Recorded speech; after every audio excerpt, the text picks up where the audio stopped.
శ్రీరామ జయ రామ జయ జయ రామ. వార ఫలాలు జనవరి 18వ తేదీ నుండి 24వ తేదీ వరకు. ధనుసు రాశి.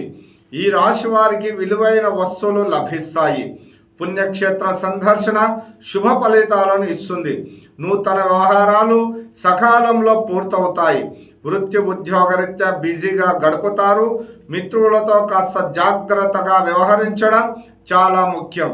ప్రయత్నిస్తే ప్రమోషన్ రావడానికి అవకాశాలు ఉన్నాయి. నిరుద్యోగులకు, విద్యార్థులకు మిశ్రమ ఫలితాలు. రాజకీయ రంగాల్లోని వారికి స్థానాచలనం. మీడియా, ప్రభుత్వ రంగాలలోని వారికి స్థానాచలనం. మిశ్రమ ఫలితాలు. ప్రేమికులకు నిదానం చాలా ముఖ్యం. అవివాహితులకు వివాహ ప్రయత్నాలు నిదానముగా పూర్తవుతాయి. ఈ రాశివారు మహాగణపతి ఆరాధన, గోదాదేవి సహిత వెంకటేశ్వర స్వామి ఆరాధన, ఆదిత్య కవచం, ఆదిత్య హృదయ పారాయణం శుభ ఫలితాలను ఇస్తుంది. Lucky colours white, blue, cream, maroon lucky colours. అదృష్ట సంఖ్యలు 19, 22, 24 అదృష్ట సంఖ్యలు. శ్రీరామ జయ రామ.